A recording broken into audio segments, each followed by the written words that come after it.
Okay, moving on to our next panel. This is the challenges and opportunities for light vehicles in the USMCA region. This panel is going to be, the moderator is Sergio Ornelas. We're having three speakers. Matt Blunt, who is the American Automotive Policy Council, he's the president. José Zozaya, who's the executive president for the Mexican Automotive Industry Association, and joining us virtually, Brian Kingston from the Canadian Vehicle Manufacturers Association. Please join me in welcoming them.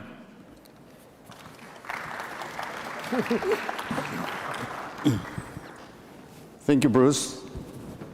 I hope everybody's mic is working. Well, I have in mind. You can hear me, right? Perfect. Thank you, Governor Blunt. Thank you, Dr. Zozaya, and thank you, Brian, for joining us for this webinar on a constant streaming. Before we get started with our panel, I just would like to explain the audience as an organizer for MEXICONOW, the numbers that we have in this hybrid event. The core of the event is the B2B business meetings. We have 2,098 confirmed B2B face-to-face meetings. And this is out of about 7,000 requests, but we did confirm 2,098 people are meeting and trying to do business. We have 3,155 registrations, of which about 25% are present and the other ones are virtual. And they represent almost 1,500 companies. So with that said, we can get into our subject matter for the challenges and opportunities that light vehicles will be facing going forward. And my first question is, how competitive is the USMCA region vis-a-vis other world global manufacturing platforms? Brian, if you want to start. To be here. Thank you so much for the invitation. So I'll start with some good news, which is that the region is highly competitive, and particularly for auto. The Bush Institute does some excellent work on a competitiveness scorecard, which compares different regions and trade regions around the world on the basis of their overall competitiveness. And its most recent ranking found that North America, the USMCA region, scores actually highest when compared to other regions. So that includes APEC, the EU, Central America, China, Pacific Alliance. And one of the areas where the region is particularly competitive on is the investment environment. Because we have an open economy, and there's been a great deal of success in terms of attracting and protecting cross-border investment. And I think a large amount of that can be linked to the fact that we've got NAFTA and now the USMCA, which creates a great deal of business certainty and encourages cross-border trade. One area for improvement for the region, though, is definitely at the border. I know we've just come through a very unprecedented situation with the pandemic, which has resulted in border closures. And I'll just note some very good news yesterday regarding the Canada-US border. The land crossings will now be opened up to Canadian fully vaccinated travelers, which is excellent. However, we do continue to see challenges at the border. Everything from complexity with respect to documentation and transportation and moving shipments across the border. So that is an area where I think there's room for improvement between Canada, the United States, and Mexico to ensure that we have an efficient border. This is particularly important for the auto industry, which absolutely depends on just-in-time delivery and the ability to move both people and goods across both borders efficiently. So overall, it's a good news story. A bit of work to do on border infrastructure and efficiency, but the region is absolutely very competitive, and I would argue one of the most competitive regions in the world. Thank you. Thank you, Brian. Governor Blunt, what is your review from the U.S.? Yeah, and I would agree with Brian, and certainly want to thank everybody for allowing me to be here today and for your participation. I agree, we're highly competitive. I like to think of global automobile manufacturing really as having three primary centers: the EU or Europe, Northeast Asia, and North America. And I think the partnership between Canada, the United States, and Mexico has indeed made us extremely competitive, but certainly without any reason to become complacent. And if you look at our production, the year that USMCA went into effect, it was essentially almost 18 million units that we produced together for the global automotive economy. That was in the midst of an environment that's always competitive. Certainly today there are lots of headwinds that are affecting us here in North America and indeed around the world, such as COVID and the semiconductor shortage.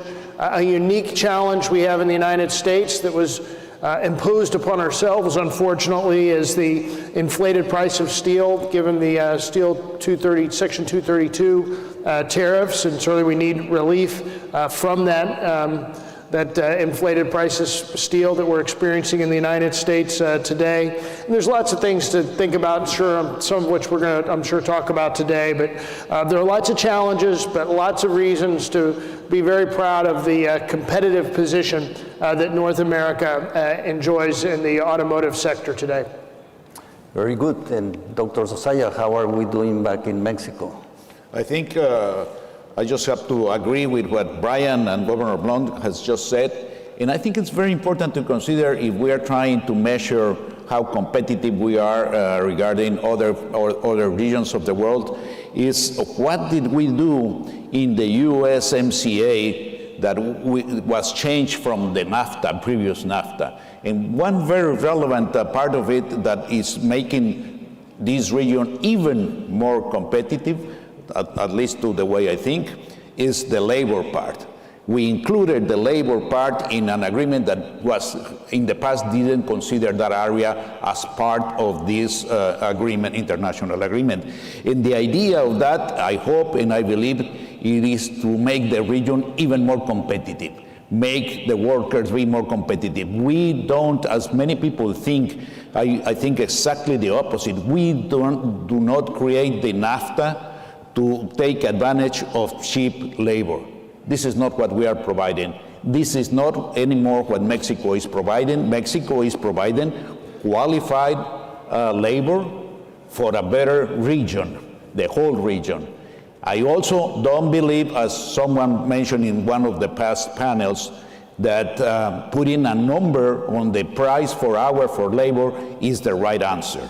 That is, I think, something we ought to change in the future from what USMCA today is stating. I think something like that is not productive and doesn't work to make our three countries more competitive.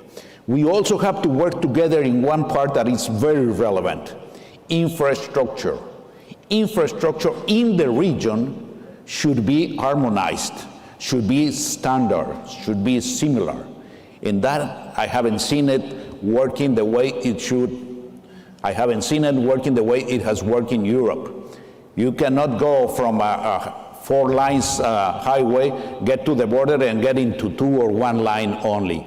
That doesn't work in favor of competitiveness for the whole regions. We need to build more ports, but coordinating the construction and the location of those ports by the 3 countries, not decision country by country.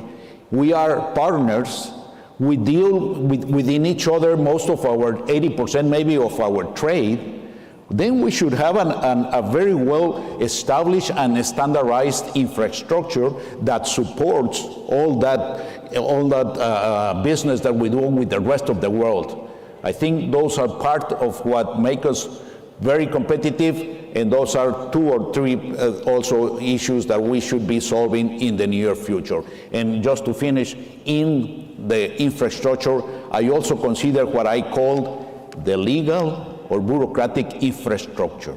we have to have a very effective way of handling the legal and administrative issues for crossing borders, for materials and goods crossing the borders. We have to expedite that. We have to do it fast and easy. Do not blame on the production part what the illegal part is doing. You have some illegals, well, you focus on the illegals, but do not harm the rest of the operations in the borders. Thank you. Very good, Dr. Zozaya.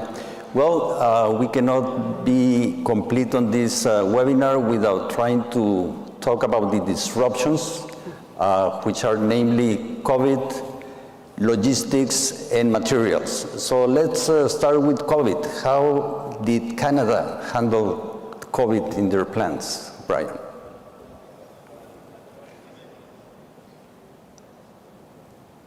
Brian?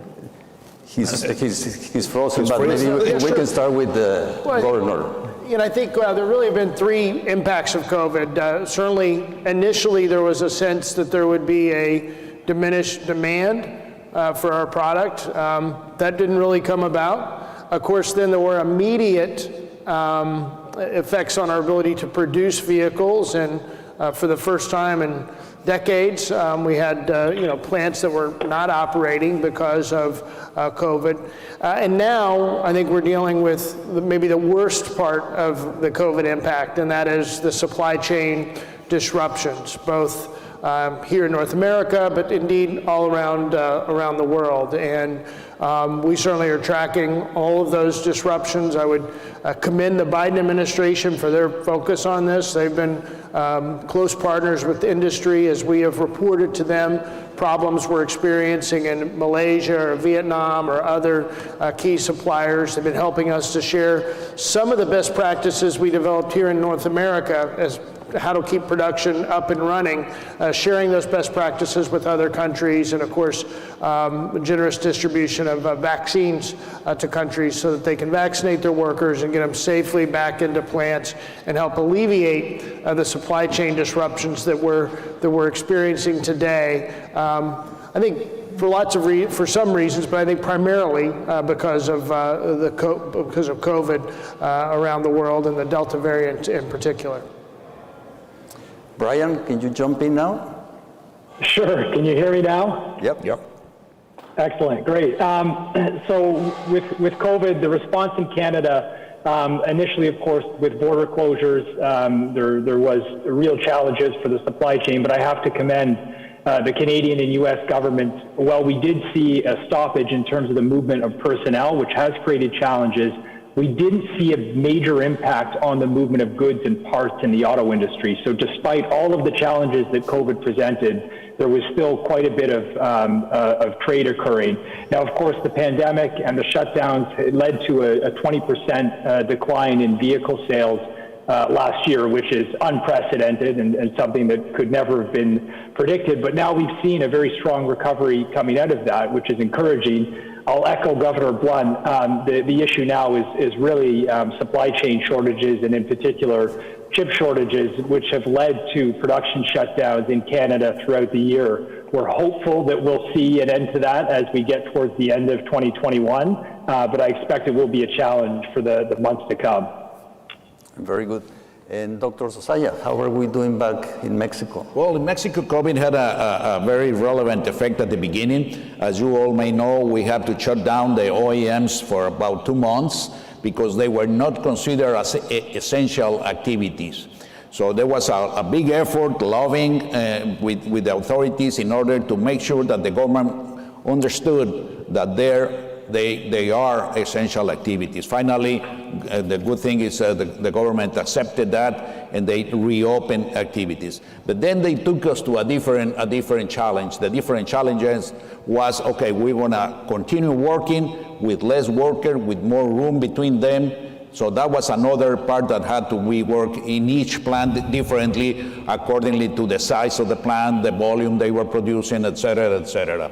And then we get to a third part. But then what are we going to do to make sure that we can vaccinate all of our workers? In Mexico, you may have heard The vaccines came out not at the very beginning when the rest of the world was starting, so it was difficult to get the vaccine. So what we did, some of the plans offered to the different state governments to work together and offer their space on their plans to serve as a vaccinating center. Not in all cases that was possible to coordinate, but in some cases they had a very successful programs that helped them and the community, not only the workers, the community around the plant to be vaccinated there. Now we have a different challenge for the future, not only for the OEMs plants, but to the office spaces. Now that we have a lot of people from home office, now we are wondering, what is the real size of our office? What is the real size that the office should have in the future, right now and after COVID? So that is the process that some of the OEMs are thinking. We are, as association, are thinking also, what does the future looks like regarding to office space? So COVID has brought us some knowledge, has brought us a lot of, unfortunately, uncertainty, a lot of tragedies also in families and friends. But I think that the world will grow and will be more mature after COVID and will be a different and much better world for all of us. Hopefully sometime next year. Hopefully. Dr. Zozaya, since we have you talking a little bit about infrastructure, what other logistics problems do we have in Mexico? Well, there are different, as in any country, I guess, in different proportion maybe. We in Mexico have not the best highway network, not the best railroad network, and this is me talking about railroads, that my past was in the railroads. So the network is not the better design network. And it has also some problems, political problems in some areas of the country where you get blockages, not only on the track, but in the highways also. And that affects the production, that affects the competitiveness of the country. But I think we need better highways, better tracks, better ports, better airports. We do have a good network, it's working. And a good network of highways and railroads, but we need to improve them now. The growth of the country, the growth of our commercial relationships are demanding better and wider highways, more and longer railroad tracks, better ports and better airports. And I think that's why I was talking about, we have to do it coordinating, we have to do it standardized in the whole region. We as a region have to work together in order to make sure that the three countries have the same kind of network, so this competitiveness that we were talking about continues improving for the region, because in the other side, we have a region that is powerful, that has a standardized network, standardized infrastructure. So we have to do the same if we want to continue competing and if we want to continue being competitive. Very good. Governor Blunt, with this new initiative of $1 trillion or $3 trillion in infrastructure and the bill in discussion over there, do you think that will help solve the logistics problems for the auto industry? Yeah, I think it certainly will help. I don't think there's any question that it will help. A lot of these problems are probably not as much just the government infrastructure in place, but just the backlogs and that sort of thing. But certainly will have a meaningful impact. One of the things we need in the United States is more electric vehicle charging stations. The infrastructure bill that passed the U.S. Senate in a bipartisan fashion would provide funding for electric vehicle charging infrastructure. So I think there'll be lots of potential benefits out of that legislation. Very good. And Brian, with that huge border length that you have with the U.S., what are you doing to solve some of your logistics problems? Yeah, so there are a few priorities. First and foremost is simply more investments into the border itself to ensure that the infrastructure there is efficient. Some of the things that need to be done, we have to make sure that our pre-clearance programs are working effectively. Programs like Nexus and FastPass, while there's been a bit of a lull during the pandemic, those are extremely important programs, particularly for truck traffic.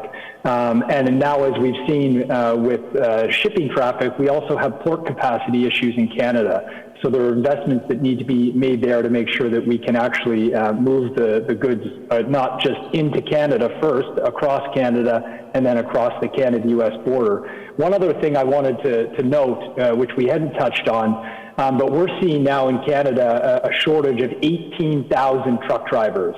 And I know that this is a problem that's shared throughout North America, but we've got some very significant labor shortage challenges on the horizon, not just in transportation and logistics, in other sectors as well, but this is going to be a major problem moving forward if you can't actually find the people to drive the trucks and deliver the goods.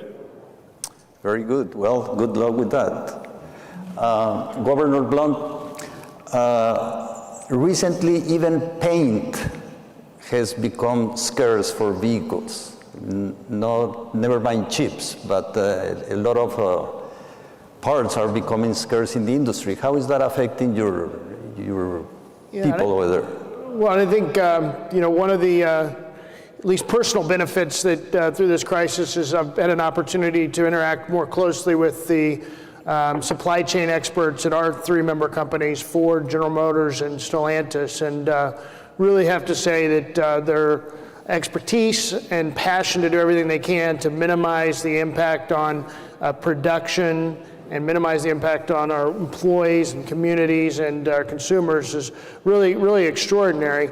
But all of these shortages that exist today and shortages we're thinking about in the future, particularly as you think about potential needs of materials for next generation vehicles are challenging. And just to maybe go back to the semiconductor crisis, we're dealing, because we don't have the sort of transparency that we need, we're often getting decommits on orders we assume are coming in just 2 or 3 weeks before the order is supposed to arrive, sometimes even 24 hours before we're supposed to get the semiconductors, and that is almost impossible to manage, which is why there's a real need for transparency into the supply chain, particularly on these components that OEMs have not historically sourced ourselves. We need to understand where the shortages are. I think it'd be beneficial for semiconductor manufacturers as well to understand where the shortages are, where the needs are. So certainly the transparency efforts that the U.S. government are considering. There's a recent request for information across the auto industry, including semiconductor manufacturers. We think it's important that they participate so we can really get the sort of transparency we need into these components, and that could be a model for other shortages that exist in the future as well. Which it's almost impossible to overstate the economic impact. In the United States alone, in 2021, we believe there will be 2 million vehicles that we plan to build that we're not going to build because we don't have semiconductors for those vehicles. And that is basically the equivalent of shutting down 9 assembly plants in the United States for a year. If we had gone to anybody and said in January 1, I think we think we're going to shut down 9 plants for an entire year, everybody would have recognized the sort of economic crisis that was and the hundreds of thousands of jobs that would be impacted. But that's exactly what's happened because of this shortage. So we've got to get better transparency into our supply chain. We've also got to make the sort of investments and provide the sort of incentives that allow us to reshore some of these critical components to North America, which is why we were big supporters of an industry of legislation that's again passed the Senate, and we hope will pass the House, that would provide about $52 billion in incentive funding for the semiconductor manufacturers to locate in the United States, which would have benefits, of course, across North America. And there's even some designated funding in that $52 billion that would help ensure it goes to the types of semiconductors we need for automobiles. But clearly, all these all these supply chain challenges are going to require greater transparency, greater coordination going forward. Very good. Thank you, Governor. And Brian, what's the damage in Canada as a result of scarcity of some auto parts? So right now, we're looking at on track to build 1.4 million vehicles, potentially even less, this year in Canada, which is a low that we haven't seen since the 80s, and that's largely attributable to the chip shortage. So we were very encouraged to see the funding in the U.S.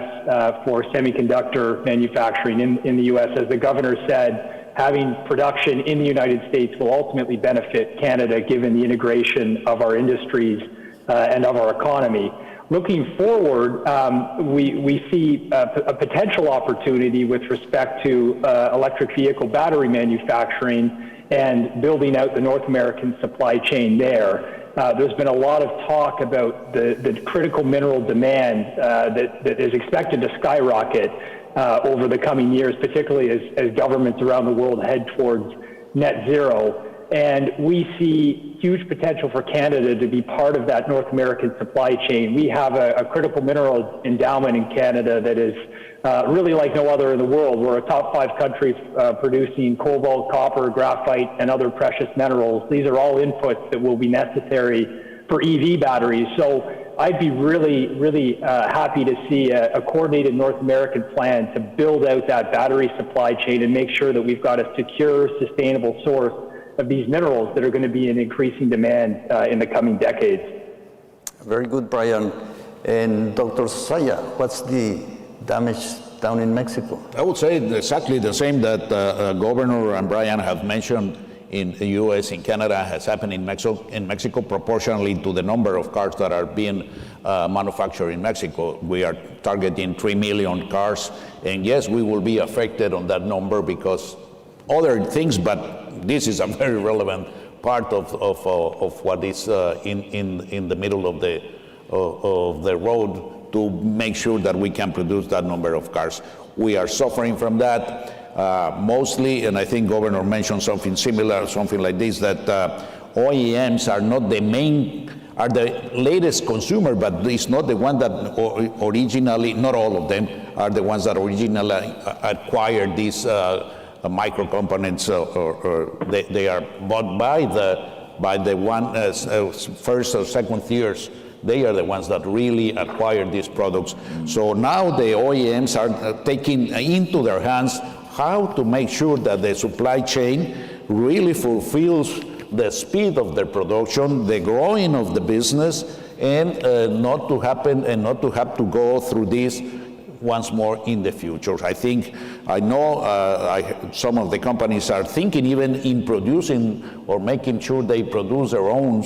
And some others, like in Mexico, the Mexican government is directly involved in promoting to see if they can attract some facilities to have this kind of supply within the Mexican territory. Very good. Do you have a crystal ball, and are you able to tell us when we're going to be back to normal in Mexico? Okay.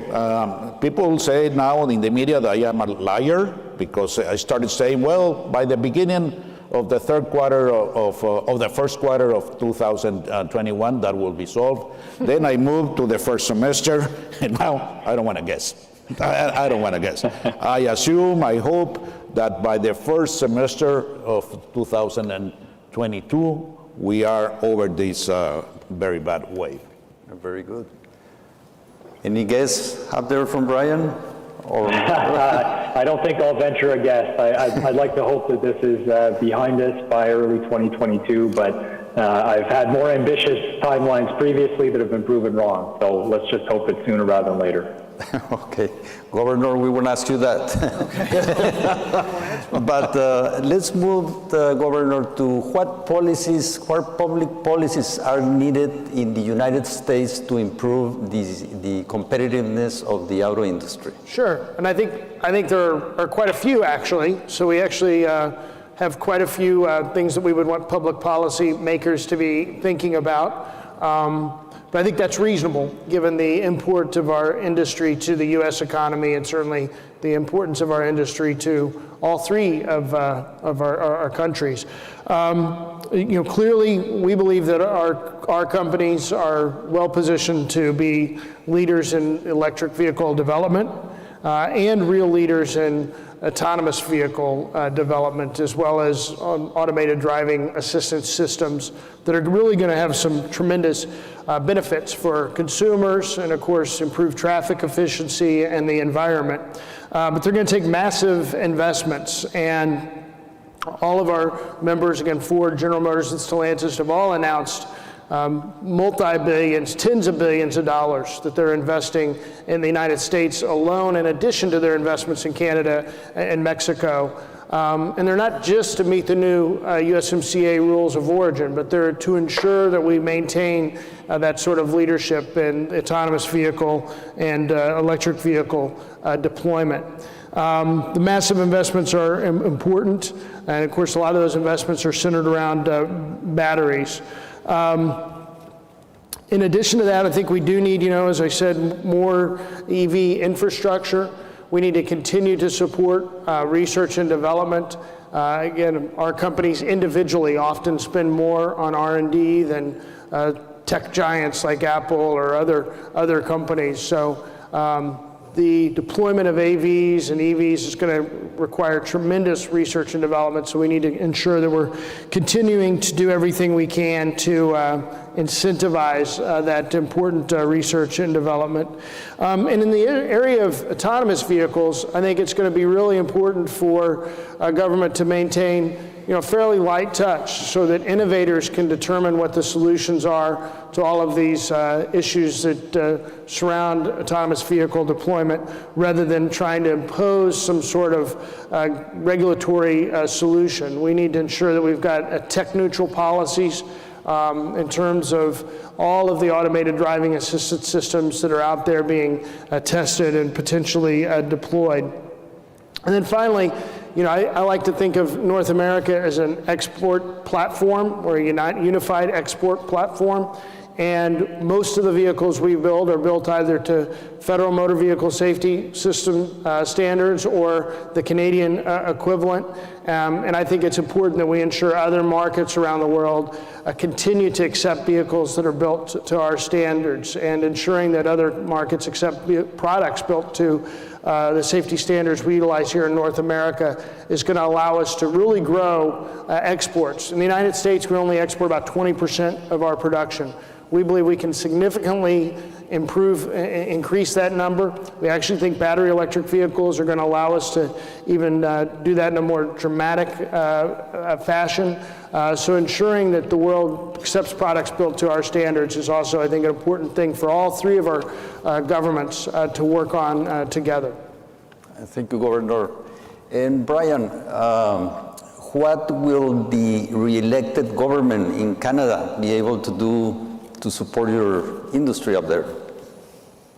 So our first priority with the new Liberal government is to put in place ambitious electric vehicle adoption policies. We've seen major investments by Ford, General Motors, and Stellantis into Canada over the past year, $6 billion in total, and $4 billion of that has been earmarked for EV assembly. So this is very exciting for Canada. We have a footprint now in this transition to electrification. But what we need to see is support from government to help consumers make that shift. The government has put in place a target of 100% new vehicle sales being electric by 2035. That is an ambitious timeline. We're confident we can get there, but we need more funding for consumer incentives. Those are absolutely critical to helping encourage people make that switch. We're lagging in infrastructure. The government in its platform did commit to more for charging infrastructure, but we always benchmark Canada against the United States. And the governor mentioned the infrastructure bill. There's also work underway now for a pretty significant U.S. consumer incentive. we have to make sure that Canada stays on par with the U.S. With those types of policies, or will risk being left behind. So when it comes to EV adoption, there's a lot of work to be done. I'm optimistic about it, but we have to absolutely make sure we do not fall out of line with the U.S.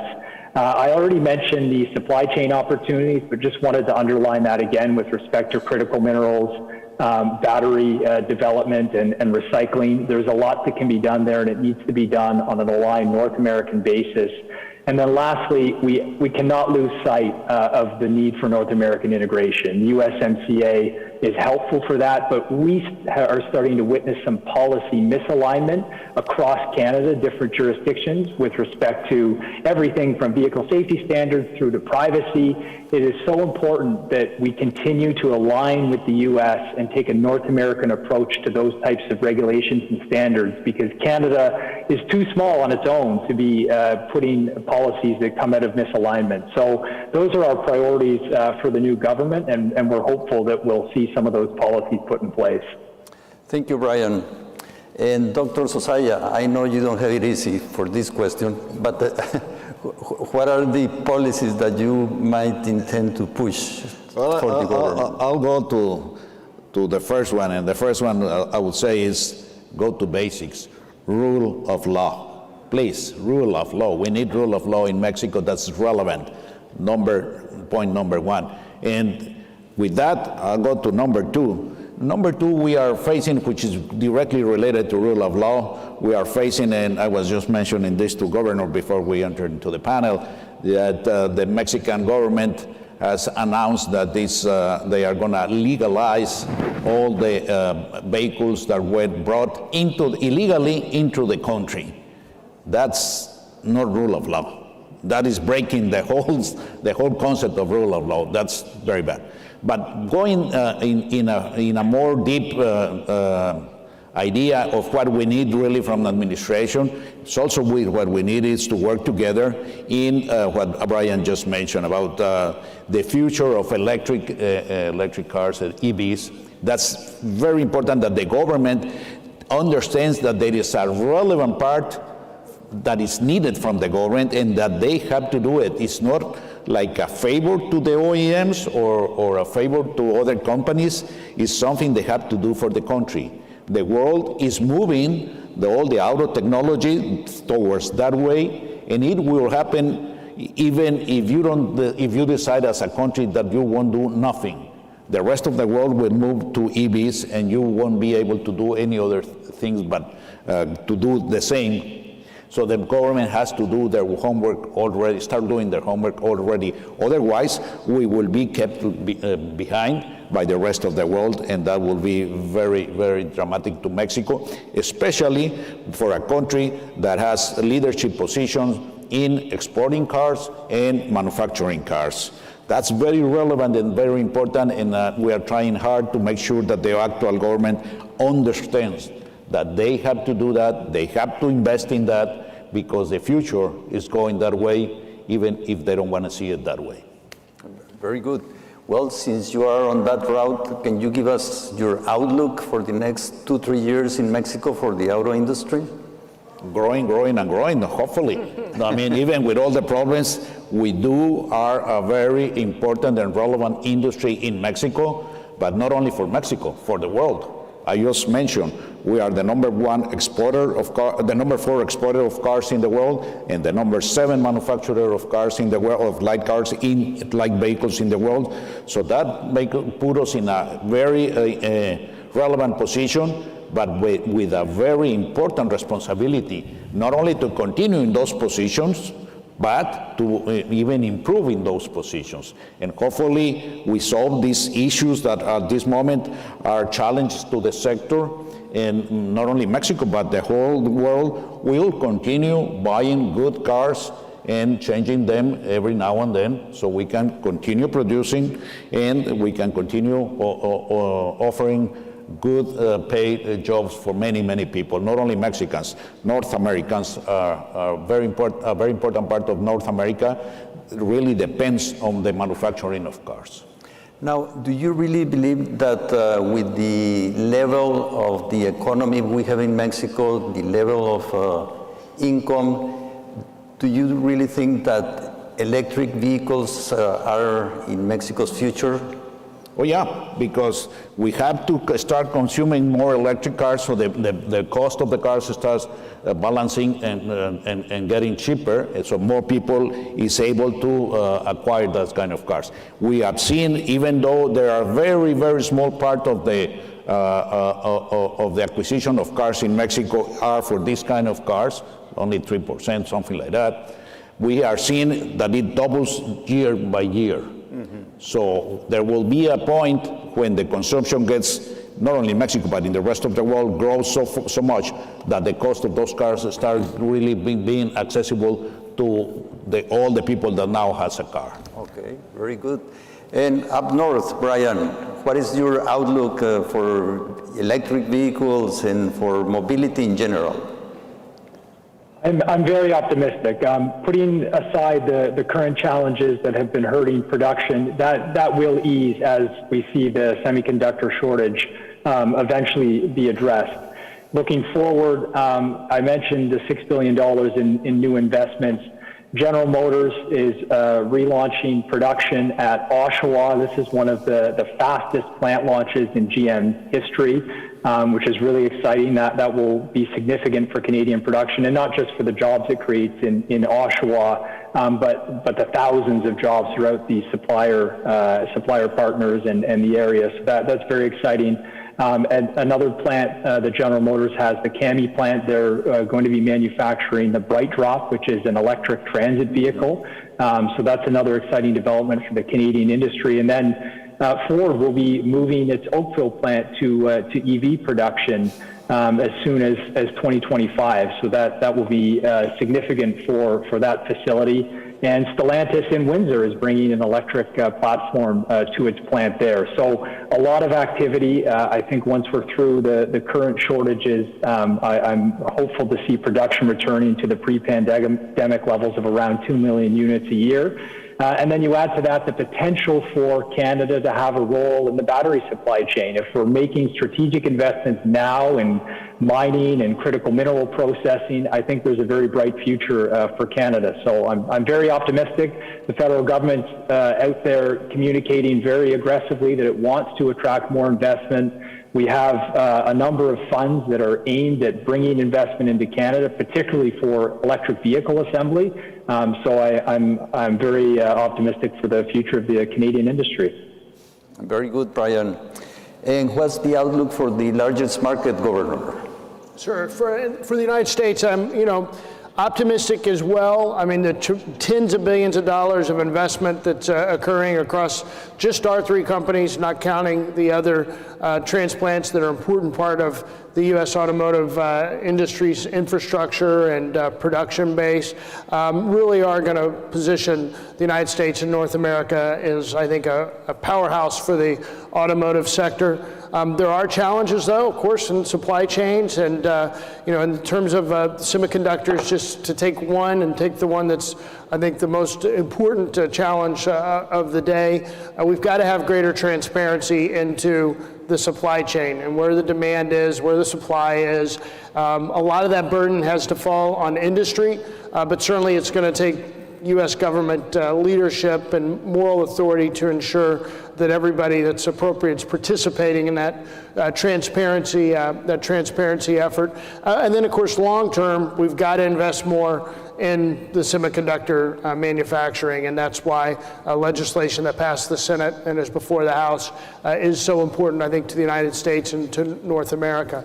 I think by, certainly this year, as I said, we're off by over 2 million units, where we plan to be at. I think this challenge is going to be around for a little while, and it's going to take a while for us to get through the semiconductor shortage and all of its impact.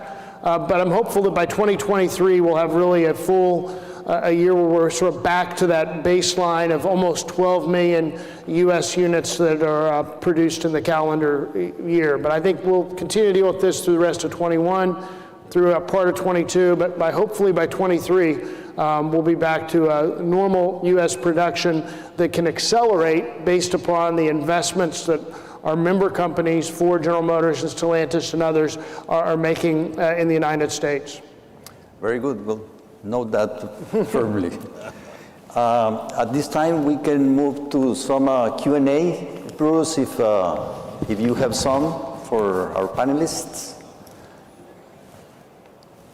These are questions from the audience. Remember, we have this physical audience here of about 100 plus people, but we have about 800 connected remotely. So questions come from all over. Well, I want to start. We got really good questions from the audience. It's a good variety of questions. For Mr. Zozaya, the Mexican factories have been growing. You've had new factories from Japan and from Korea. Are there any new factories coming online?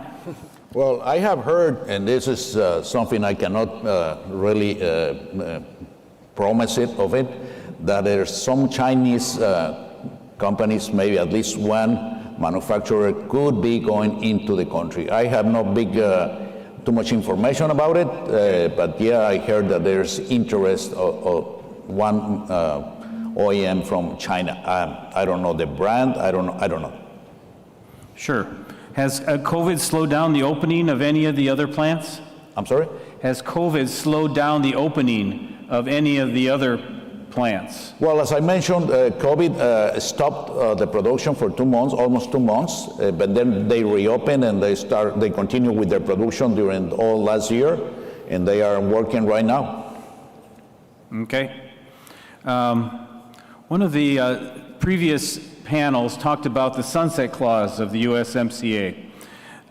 Is there a way that companies can prepare for the sunset clause? Is there a way of dealing with this?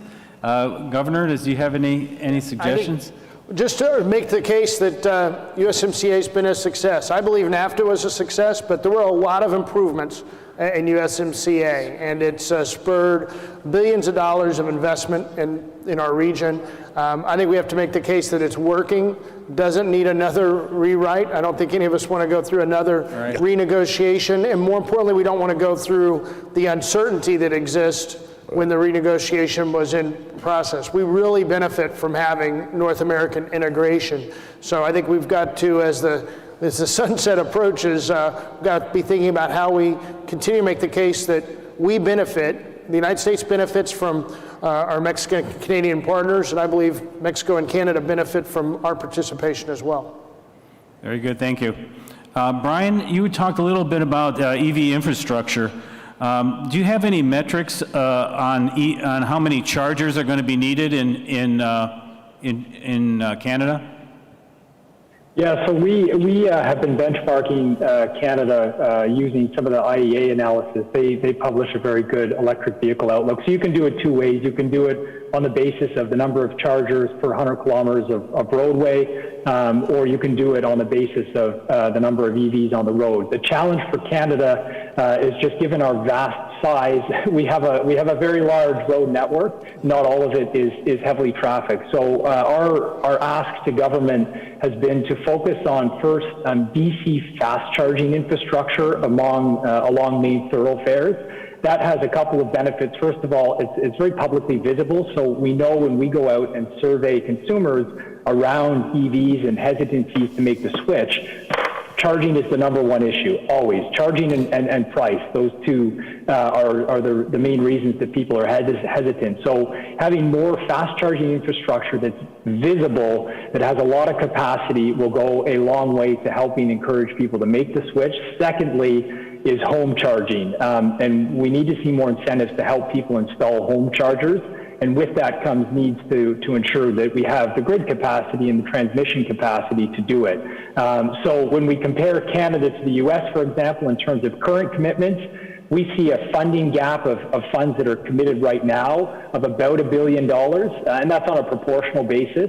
So that's why we're asking for more to be committed. The Liberal government has promised 50,000 chargers across Canada as part of their platform, which is a good start, but we're going to need more. Yes, I think that you're looking to the U.S. as a model is not a really particularly good one.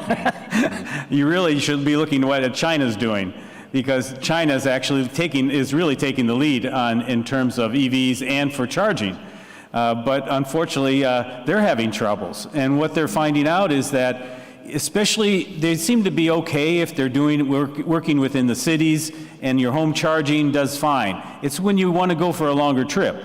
And they're having what is considered a golden week right now, where we're traveling all across the country, and now they're backed up. People are backed up waiting to get chargers. And again, this is long freeway drives. China, like Canada and the US, is a really big country, and they have lots of miles that they have to struggle with, right? So something to keep in mind is chargers on freeways, on long trips. That seems to be one of the big issues. Yeah, I totally agree.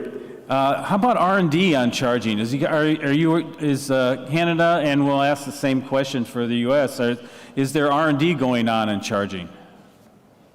With charging right now, most of the emphasis is actually on standards and measurement. We don't have consistent charging standards across the country, so that's been a big focus, and that was something that came out of our last federal budget. A group called Measurement Canada is trying to make sure that we have charging standards that are aligned across the country, but also, importantly, are aligned with the United States, given the amount of traffic, cross-border traffic. So that will be a big priority over the coming months. Okay, Governor, do you know what? Yeah, I'm sure there is. I know, but a lot of the R&D focused in EVs is on battery life and how we can drive down the cost of batteries. But I'm sure there is some focus somewhere on how we can improve charging. Do you get a sense of the manufacturers wanting to get involved in this, in developing our chargers, running charging networks? That I don't, it'd probably be best answered by the individual companies, but I know all the members understand that if you're going to sell EVs, you've got to have a robust charging network across the country. Yeah. I'm sorry, here, Sure. just as a comment, that yes, in Mexico, some of the OEMs are also working on that directly. Yeah. It's something that you would expect, well, is this something the electric company should be doing, right? And they don't seem to be jumping on board and saying, oh, we're going to help do this either, you know? Mm-hmm. So it seems like there's some gaps in developing how the chargers develop and where they're placed and things like that. It seems like it would be to the electric company's advantage to actually do this. Brian, having to do with, still with batteries, battery recycling. How are things going in Canada in terms of recycling of batteries? Yeah, it's still early. Conversations are happening now between governments on how to approach recycling. Similar to my point previously around the need for North American alignment, we are seeing situations where some provinces are moving at different speeds than other levels of government. So really important that as we see more EVs on the road and therefore more eventually coming off the road, there's focus on both battery reuse and then ultimately recycling. So this is an area where policy coordination is going to be critical across North America. Yeah, some of the research that we've been looking at talk about recycling batteries, that they can really get a very large percentage of lithium out of the batteries and then for reuse. Actually, there's a company in Canada, I think it might be in Winnipeg, that has really got a nice system set up, but they don't have volume yet, which they're waiting for the volume. They need more volume to actually make a business case for this. It's probably true for other companies as well.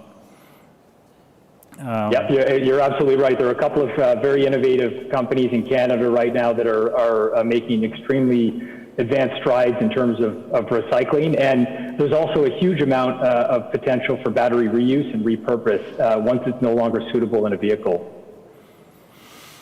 Okay, one of the questions that came up is, and this has to do with the truck driver shortage. And one, I think, was the previous panel when they were talking about the problems with Brexit and not having enough truck drivers because most of the truck drivers were Polish and they were not allowed to come to Poland, and they used to work in Poland. And if the U.S. is short on drivers, and I think, Brian, you were the one who's mentioning that 15,000 shortage in Canada, and I'm sure it's true in the U.S. as well. Is this an opportunity for the Mexicans to be trained as drivers and come across the border to work as drivers?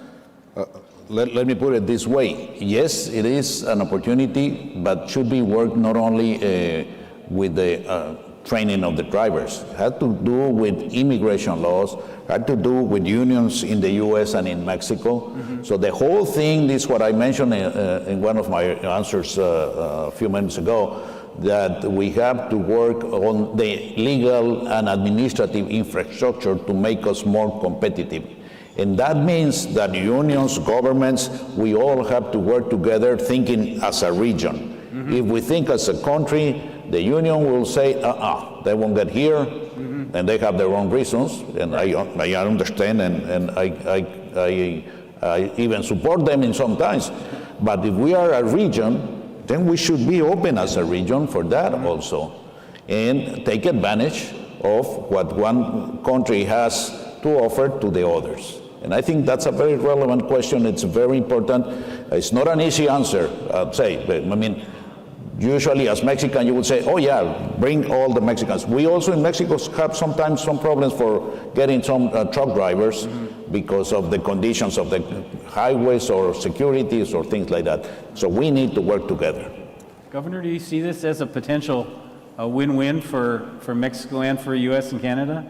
Well, I certainly would agree that integration is important, and I know that these have often been sensitive issues, so I think it'd be something that I'm sure the governments would want to discuss before they impose any sort of solution. Yeah.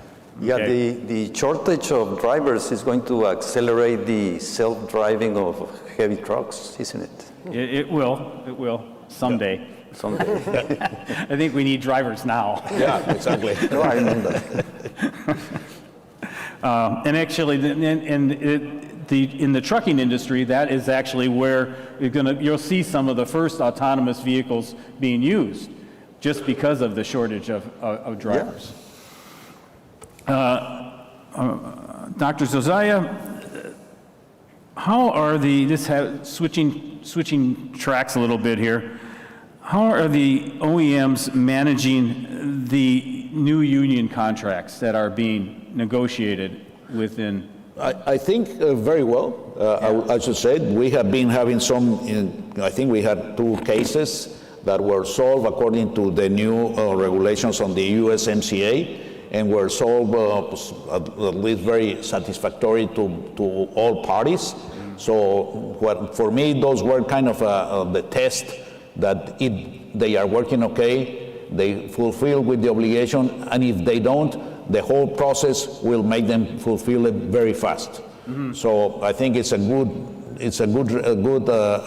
regulation into the USMCA, and again that the companies, workers, and unions, because it's not a responsibility of the company only. Mm. Basically, what we face sometimes is the new agreement obligates the companies to give total, union independence, and the labor law in Mexico says like that. So if you follow that, as a company, you shouldn't do nothing. Mm-hmm. But if something happens, then the authority comes to you as a company. Mm-hmm. So it's working, and it's working okay. At least the first experiences that we had, they were very noisy cases, but they were solved perfectly. And is my understanding correct, is that the government is actually doing the right thing here in terms of, we usually beat up the government for not doing the right thing. I think it's a good regulation. I think it was needed, yeah. But it was needed not directly to the company. It was mostly directly to the unions that doesn't want to move from there, and they don't not always really represent the will of the workers. Okay, all right. Now this is a question that probably should have been asked to the previous panel, but since you all represent the manufacturers, you might be able to answer this question. When the chip shortage, one story about the chip shortage is that it was caused by the manufacturers saying, you know, we don't need the chips. They thought there was going to be a 20% reduction in sales. So because of just-in-time delivery, they said, you know, we don't really need the chips. And the chip makers said, no problem, we're going to sell them. You represent about less than 10% of their business. And they said, no problem, we got other people who want the chips. Well, then the manufacturers realized that people wanted the vehicles, that they were going to buy vehicles, and now they're short. So they kind of created this kind of problem themselves, not all of it, but part of it. But it is because of just-in-time delivery. Can you see the effects of these types of shortages affecting how just-in-time delivery goes on in the future? Sure, and I would actually first sort of refute the premise. I think for our three members, it's pretty clear that they never reduced their orders or their requests for chips from semiconductor manufacturers. So I think there are lots of reasons for the chip shortage. Most of them are related to COVID and just the tremendous demand that created for consumer electronics and the needs for consumer electronic chips because of our shared global desire to stay connected through the pandemic. I do think it will affect how people think about just-in-time manufacturing for some components, particularly small, relatively inexpensive components that don't take a lot of space to store. So I think there will be some changes in how folks think about their supply chain. I think the primary thing that will occur is there's a greater understanding now that we need deeper transparency deep into the supply chain for lots of components that we really rely on that we never directly order. Yeah, I think that's a really good point. And the real issue becomes which type of component will you have to require that you maybe don't do? Maybe you have to have backups. You have to have 2 months. Actually, the Japanese actually had, their suppliers had like 2 or 3 months worth of backups, but that only lasted 2 or 3 months. And then, so you hear the Toyota saying, well, we didn't get hurt so bad, but now we're hurting just like everybody else. So the just-in-time story really has and which components are the ones that you're going to have more backups on? Well, if you have a shortage of almost any component, you can shut down a plant. Right. It doesn't have to be chips. It could be something else. So I don't know how. It's a challenge for the manufacturers to decide which ones are you going to back up, how much are you going to back up, or are you going to back up anything, or is this inevitable, and then you just have to deal with it. Brian, did you have anything to say on that? I'd just add that the situation with the pandemic was unprecedented, and you would have had to have a crystal ball to realize that once production slowed because sales started to crater in the early days of the pandemic and shutdowns, no one anticipated that suddenly, because of people being under lockdown orders, we would see this absolute skyrocketing in demand for consumer products so that people could entertain themselves at home. So it's really unprecedented, and I think the industry has managed it as well as possible in a very difficult environment. Dr. Zozaya, you get the last word? No, just laughed when you started telling the story. It's a funny story, but it's not truth. I mean, come on. You cannot relay millions of dollars business in something like that. Yeah. No. Very good. Bruce, thank you very much. We got the red light, and we hope we have demonstrated that the USMCA is active, alive, and moving forward. Thank you, Governor. Thank you, Dr. Zozaya. Brian, remotely, thank you very much. Thank you. Thank you. Good.